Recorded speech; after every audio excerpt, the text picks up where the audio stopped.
L'argent, le premier piège invisible.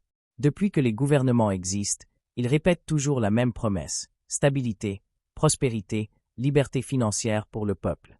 Mais quiconque étudie l'histoire économique avec un minimum d'honnêteté découvre rapidement une vérité beaucoup plus sombre. Les gouvernements ne protègent pas votre richesse. Ils la consomment. Et ils le font à travers une série de mécanismes financiers si anciens, si raffinés et si profondément intégrés dans le système, que la plupart des gens ne réalisent même pas qu'ils sont en train de payer. Le premier de ces mécanismes est aussi le plus simple: l'inflation fabriquée. Non pas l'inflation qui survient après des catastrophes ou des pénuries, mais celle que les gouvernements déclenchent intentionnellement pour financer leurs dépenses sans avoir à l'admettre. Lorsqu'un État dépense plus qu'il ne collecte en impôts, ce qui arrive partout, tout le temps, il a deux options: augmenter les impôts ouvertement ou affaiblir secrètement la monnaie. À travers toute l'histoire, le pouvoir a choisi la deuxième option. L'exemple le plus frappant vient de Rome. Au II siècle, l'Empire croulait sous les coups militaires et la mauvaise gestion. Les empereurs décidèrent alors de réduire progressivement la quantité d'argent précieux dans le denier. Une pièce autrefois presque entièrement en argent devint peu à peu un simple disque de cuivre recouvert d'une fine pellicule argentée. Les pièces se ressemblaient encore, mais leur valeur réelle s'était évanouie. Et lorsque la monnaie perd de sa valeur, qui paie la différence? Les citoyens. Toujours les citoyens. Les économies s'évaporaient. Les salaires ne suivaient plus. Les prix grimpaient à une vitesse dévastatrice. Rome prétendait que tout allait bien, mais derrière les murs du Sénat, chacun savait ce que la population n'avait pas compris. L'inflation était un impôt déguisé, une manière silencieuse de transférer la charge financière des élites vers le peuple. Aujourd'hui, les gouvernements ne diluent plus des pièces de métal. Ils utilisent une méthode beaucoup plus sophistiquée: les banques centrales. Derrière un langage technique, des graphiques complexes et des conférences impeccablement préparées, elles reproduisent la même stratégie que les empereurs romains: augmenter la masse monétaire pour financer des dépenses publiques colossales, tout en laissant l'inflation ronger la richesse de ceux qui n'ont ni action, ni propriété, ni actifs réels pour se protéger. La banque centrale imprime. La monnaie se dévalue. Les prix montent. L'État gagne, car sa dette perd de sa lourdeur réelle, et le citoyen perd. Voilà le véritable moteur de l'inflation moderne, un transfert silencieux de richesse du bas vers le haut, maquillé en politique nécessaire ou technique. Mais l'inflation n'est que la première arme. Le deuxième grand truc financier utilisé pendant des siècles fut celui des prêts forcés. Dans l'Angleterre médiévale, en Espagne, en France, les rois ordonnaient aux marchands, aux guildes et même aux familles riches de prêter de l'argent à la couronne. Officiellement, c'était un devoir patriotique. En réalité, un refus signifiait la ruine, la confiscation, ou pire. Et lorsque l'État remboursait, quand il le faisait, c'était souvent en monnaie dévaluée ou des années plus tard, une stratégie qui vidait le peuple tout en gardant la machine royale en marche. À travers les siècles, ces mécanismes changent de nom, mais jamais de fonction. Qu'il s'agisse de dévaluation, de prêts forcés, d'émissions monétaires ou de taxes cachées, le but reste identique: faire financer par la majorité les ambitions, les erreurs et les privilèges de la minorité au pouvoir. Le plus alarmant n'est pas que ces stratégies existent, mais qu'elles se répètent sans cesse, siècle après siècle. Pourquoi fonctionnent-elles encore? Parce que la plupart des citoyens ne connaissent pas l'histoire économique. Ils ne repèrent pas les schémas. Ils ne reconnaissent pas les pièges. Ainsi, chaque génération tombe dans les mêmes illusions financières que la précédente. Et ce que vous avez entendu jusqu'ici n'est qu'une première couche. Le système est beaucoup plus profond, plus intentionnel et plus structuré que ce que la plupart imaginent. Votre soutien permet de continuer à produire ce type de contenu financier qui dévoile ce que les gouvernements ne veulent jamais expliquer clairement. Si cette analyse vous éclaire, abonnez-vous. Le sistema est construit pour que vous perdiez a mesure que ele on avance dans l'histoire. Les manipulations financieres ne disparaissent pas. Elles deviennent plus subtiles, plus techniques et beaucoup plus difficiles à identifier pour un citoyen ordinaire. C'est que autrefois c'était évident. Un épis dégradé, un roi exigent un prêt. Est aujourd'hui camouflé derrière des institutions respectées, des économistes médiatiques et des discours ignosement rediges. Pourtant, les mécanismes restent exactement les mêmes. Prendre au plus grand nombre pour enrichir les mêmes acteurs, siècle après siècle. Le premier mécanisme moderne qui a remplacé les anciens prêts forcés est celui de la dette publique. À première vue, la dette d'un pays semble être un outil légitime. Financer les infrastructures, soutenir la population, améliorer les services. Mais en profondeur, la dette publique agit comme un système sophistiqué de transfert de richesse. Voici comment le piège fonctionne réellement. Les gouvernements depensent plus qu'uils ne collectent, emettent des obligations, et ce sont les investisseurs les plus riches, banques, funds, grandes fortunes, qui les achètent. En échange, l'État leur garantit des intérêts. Et qui finance ces intérêts? Les citoyens, a travers des impots directs, des taxes de consommation, des hausses de prix, et surtout l'inflation. C'est un système brillant. Les riches prétendent à l'État leur rend davantage, et la population finance l'écart. Des profits privés. Des coûts publics. Un mécanisme qui fonctionne depuis plus de 3 siècles. Lorsque la Grande-Bretagne crea la Banque d'Angleterre en 1694, CEN était pas pour stabiliser le pays, mais pour financer une guerre coûteuse contre la France. Le modèle qui en découle domina l'Europe entière. Les plus riches prétaient à la nation et recevaient une rente garantie, pendant que les classes populaires payaient la facture sous forme d'impots. Cette structure faconna la naissance du capitalisme moderne, et la dépendance permanente du citoyen vis-à-vis de l'État.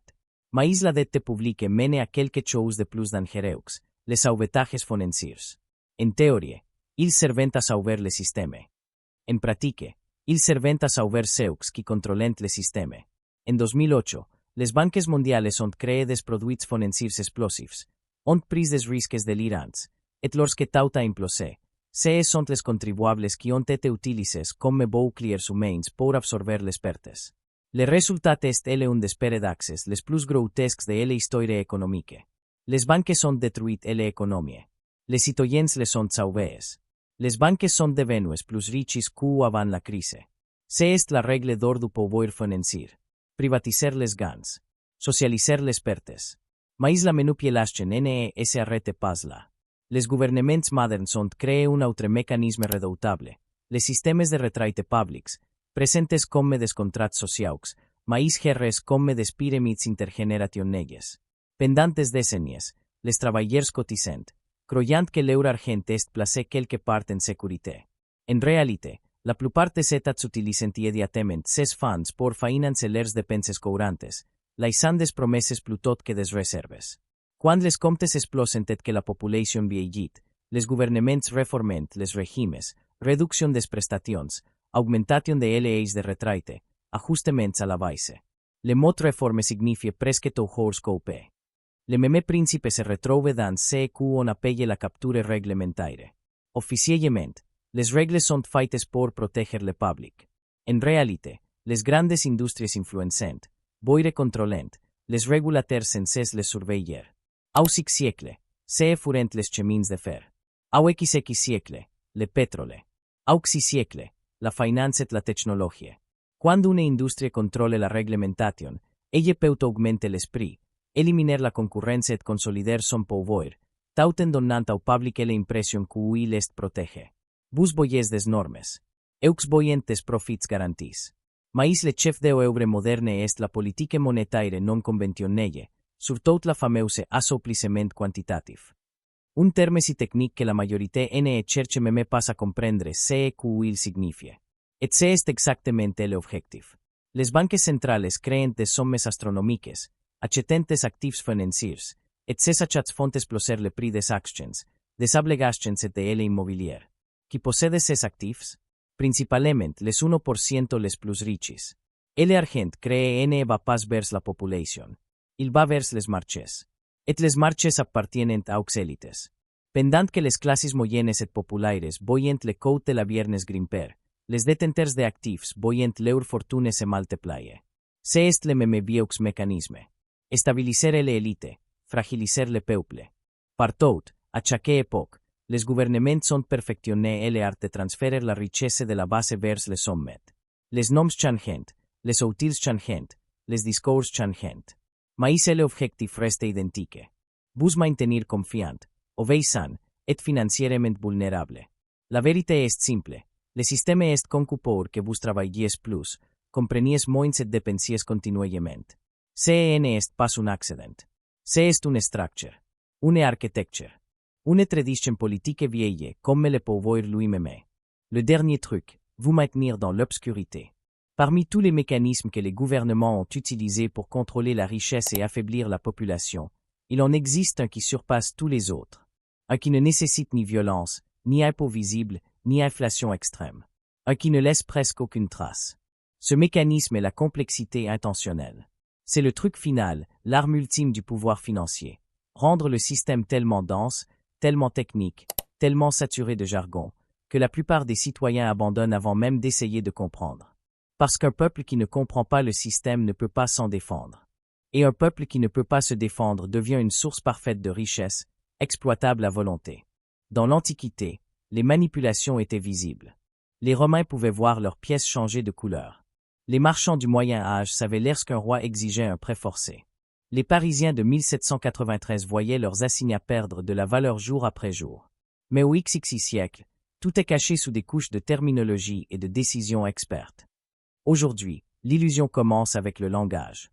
Ce que l'on appelait autrefois dévaluation s'appelle maintenant ajustement monétaire.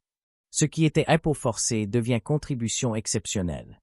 Ce qui était manipulation devient politique macroéconomique. Et ce qui était simplement un transfert de richesse s'appelle désormais stabilité systémique. Le système n'a pas besoin de cacher ce qu'il fait.